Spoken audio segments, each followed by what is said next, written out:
اعوذ بالله من الشیطان الرجیم بسم الله الرحمن الرحیم. ګرانو کتونکو السلام علیکم. بختروان حساس یو ځل بیا ستاسو په خدمت کې حاضر دی. ګرانو کتونکو نن موږ ستاسو سره په یو مسله باندې خبره کوو او خبره خو به دا کم د اګریکلچر ماهر اسماعیل صاحب چې دی نو دی به کوي.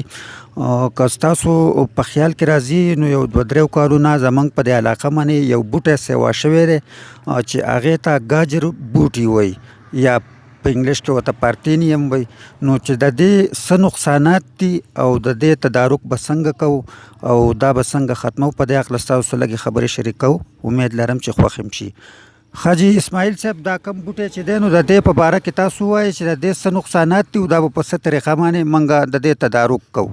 بسم الله الرحمن الرحیم. ګاجر بوټی چې کم دی دا هغه شي ته نقصان ورکوي چې کم ژوندی دی. جی لکه ژوندی دی چې په هغې کې زندګي لکه ژوند پکې دی ژوندی دی لکه په هغې کې موږ انسانان راځو ځناور پکې راځي دغه راځي فصلونه راځي پکې راځي میوهدار بوټي پکې راځي. انسان ته دا نقصان په ډېرو طریقو د دې نه الرجي کېږي. د سترګو مسلې ورته راځي د دمه ورته راځي کوم چې موږ ورته سالنډی وایو دا پکې راځي د پوستکي بیماریانې پکې راځي داسې مختلف بیماریانې دې کې راځي. انسان ته دا نقصان ورکوي. په څاروو کې دا نقصان ورکوي چې څاروي به دته به چې دا وخوري نو دې ته به ولږه نه راځي لکه دا به موړي خوراک ته به زړه نه کېږي.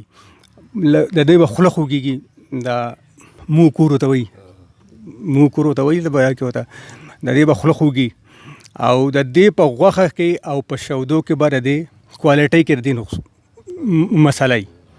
ټیک شو جي.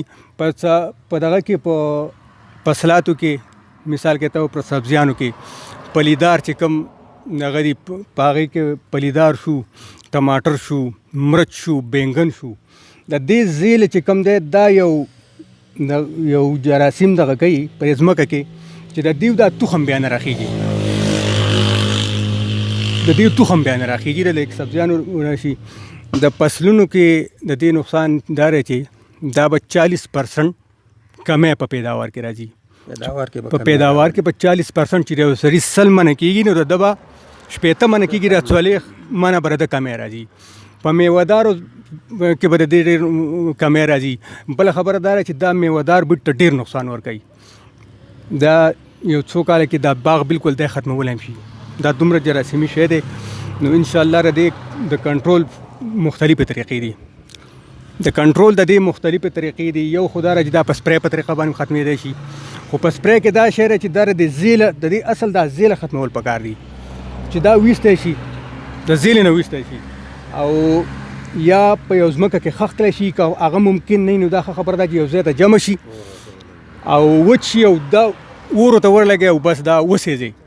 نو انشاءالله چې دا د دې به کوشش دا کوو په شریکه به دا ختمو او دا د ډېر په تیزۍ کې روان دی. لکه دا تخم د دې اوس تیار دی چې دا تخم د دې نه ورجېده نو دا به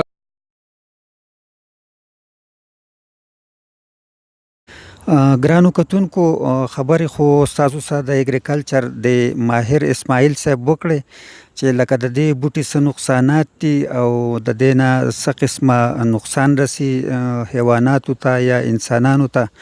خو دا کم احتیاطي تدابیر کله چې دا بوټی تاسو طلب کوئ نو دغه پکې ونه وي.